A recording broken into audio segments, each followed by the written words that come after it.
തന്ത്രപ്രധാനമായ ഹോർമൂസ് കടലിടുക്കിലൂടെ സഞ്ചരിക്കുന്ന എല്ലാ കപ്പലുകൾക്കും തങ്ങളുടെ അനുമതി നിർബന്ധമാണെന്ന് ഇറാൻ പ്രഖ്യാപിച്ചു. അന്താരാഷ്ട്ര ചരക്കു നീക്കത്തിന്റെ സുപ്രധാന പാതയിൽ നിയന്ത്രണം കടുപ്പിക്കുന്നതിന്റെ ഭാഗമായാണ് ഇറാന്റെ നീക്കം. ചരക്കു കപ്പലുകൾ ഇറാനിയൻ നാവികസേനയുമായി മുൻകൂട്ടി ഏകോപനം നടത്തണമെന്നും അല്ലാത്തപക്ഷം നടപടി ഉണ്ടാകുമെന്നും ഇറാൻ മുന്നറിയിപ്പ് നൽകി. അമേരിക്കൻ ആക്രമണം സിവിലിയൻ ബോട്ടുകൾക്ക് നേരെയാണെന്ന് ഇറാൻ ചൂണ്ടിക്കാട്ടി. ഹോർമൂസ് കടലിടുക്കിൽ തങ്ങളുടെ നാവികസേന 6 ഇറാനിയൻ സൈനിക ബോട്ടുകൾ തകർത്തതായി അമേരിക്കൻ സെൻട്രൽ കമാൻഡ് അവകാശപ്പെട്ടിരുന്നു. എന്നാൽ അമേരിക്കയുടെ ഈ വാദം ഇറാൻ തള്ളി. തങ്ങളുടെ സൈനിക ബോട്ടുകളെയല്ല, മറിച്ച് സിവിലിയൻ ചരക്ക് ബോട്ടുകളെയാണ് അമേരിക്ക ലക്ഷ്യം വെച്ചതെന്ന് ഇറാൻ സേന ആരോപിച്ചു.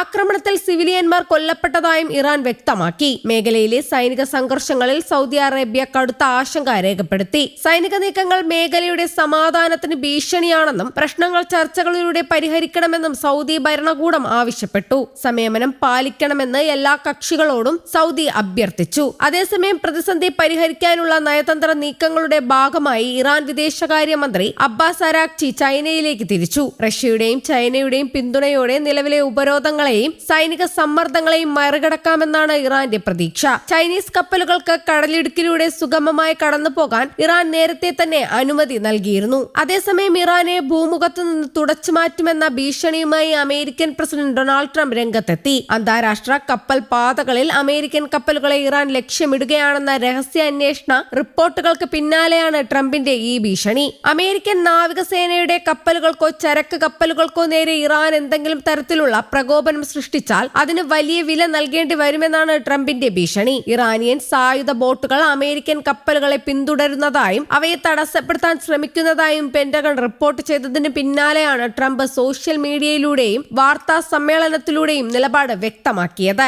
കടലിൽ അമേരിക്കൻ കപ്പലുകളെ ശല്യം ചെയ്യുന്ന ഏതൊരു ഇറാനിയൻ ബോട്ടുകളെയും വെടിവെച്ച് വീഴ്ത്താൻ താൻ നാവികസേനയ്ക്ക് നിർദ്ദേശം നൽകിയിട്ടുണ്ടെന്ന് ട്രംപ് പറഞ്ഞു. അമേരിക്കയുടെ പരമാധികാരത്തെയും സൈനികരെയും തൊട്ടുകളിക്കാൻ ആരെയും അനുവദിക്കില്ലെന്നും ഇറാൻ തീക്കൊള്ളികൊണ്ട് തലച്ചൊറിയുകയാണെന്നും ട്രംപ് വിശദമാക്കി. അതേസമയം ലോകത്തിന്റെ വിവിധ മേഖലയിൽ നിന്നുള്ള ഏറ്റവും മികച്ച ആയുധങ്ങളാണ് അമേരിക്കയ്ക്കുള്ളത്. അതേസമയം മേഖലയിൽ സംഘർഷം വർദ്ധിപ്പിക്കാനാണ് അമേരിക്ക ശ്രമിക്കുന്നതെന്ന് ഇറാൻ ആരോപിച്ചു. തങ്ങളുടെ അതിർത്തിക്കുള്ളിൽ കടക്കുന്ന ഏത് വിദേശ കപ്പലുകളെയും പ്രതിരോധിക്കാൻ തങ്ങൾക്ക് അവകാശമുണ്ടെന്നാണ് ഇറാന്റെ പക്ഷം. ഇറാന്റെ റവല്യൂഷണറി ഗാർഡും അമേരിക്കൻ നാവികസേനയും തമ്മിൽ പശ്ചിമേഷ്യൻ മേഖലയിൽ പലപ്പോഴും നേർക്കുനേർ വരുന്ന സാഹചര്യം നിലനിൽക്കുന്നുണ്ട്. ട്രംപിന്റെ പ്രസ്താവന അന്താരാഷ്ട്ര തലത്തിൽ വലിയ ആശങ്കയ്ക്ക് കാരണമായിട്ടുണ്ട്. പശ്ചിമേഷ്യയിൽ മറ്റൊരു യുദ്ധത്തിന് ഇത് വഴിവെക്കുമോ എന്നാണ് ലോകരാജ്യങ്ങൾ ഭയപ്പെടുന്നത്. 800ഓളം കപ്പലുകളും 20,000-ലേറെ കപ്പൽ ജീവനക്കാരുമാണ് നിലവിൽ ഗൾഫ് മേഖലയിലുള്ളത്.